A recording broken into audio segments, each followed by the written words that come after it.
Hello বন্ধুরা, আসসালামু আলাইকুম। আশা করি সবাই ভালো আছেন। আল্লাহর রহমতে আমি অনেক ভালো আছি। আজকে আমি আপনাদের সাথে শেয়ার করব গ্রামে আমরা কিভাবে খাঁটি গরুর দুধ দিয়ে দই তৈরি করি।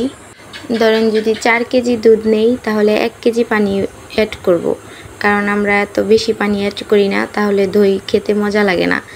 4 কেজি দুধে 1 কেজি পানি দিয়ে কিছুক্ষণ জাল করলাম। তারপর আধা কেজি চিনি দিয়ে দিলাম।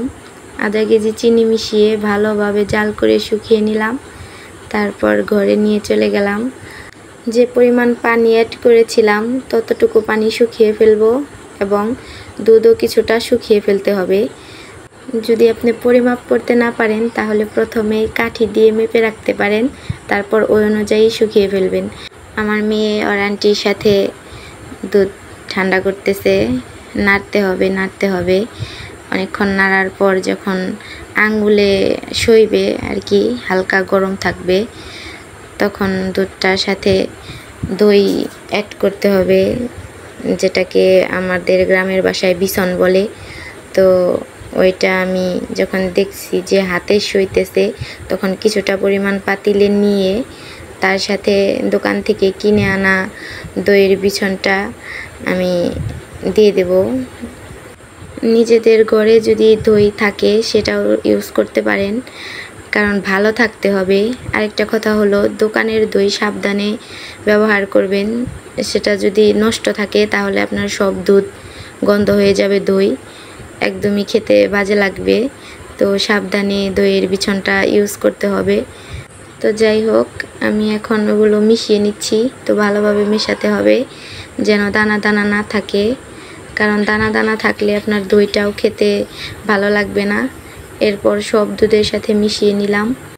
দইয়ের বিছনটা ঢেলে দেওয়ার পর ভালোভাবে নাড়তে হবে, নেড়ে চেড়ে মিশাতে হবে যেন সবটার সাথেই মিশে যায়। তারপর আপনি দেখবেন হাত দিয়ে যে খুব গরম আছে নাকি। যদি বেশি গরম থাকে তাহলে দইটা ঢালা যাবে না, কিছুটা হাতে শোয়া লাগবে।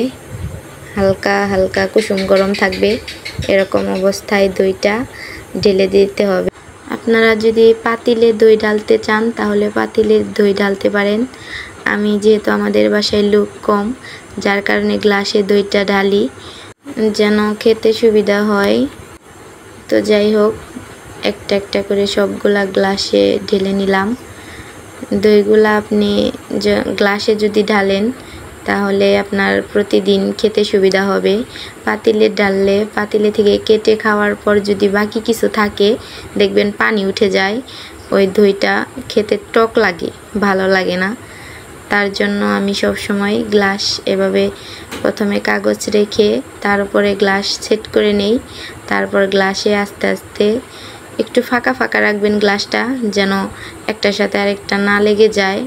এরকমভাবে রাখবেন যাতে দই ঢালতে সুবিধা হয়। তো আমার দই ঢালা শেষ। এবার তার উপরে গ্লাসের উপরে একটু কাগজ দিয়ে নিছি।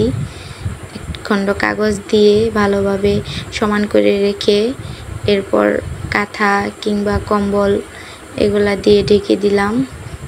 এমনভাবে ঢাকবেন যেন ফাঁকা না থাকে, নিচ দিয়ে যেন কোনো বাতাস না যায়। যাই হোক, আমার দই পাতা শেষ। এবার সকালবেলা বের করতেছি, তো আপনাদের সাথে শেয়ার করলাম। তো সকালবেলা কাঁথাগুলো আস্তে আস্তে উঠিয়ে নিলাম।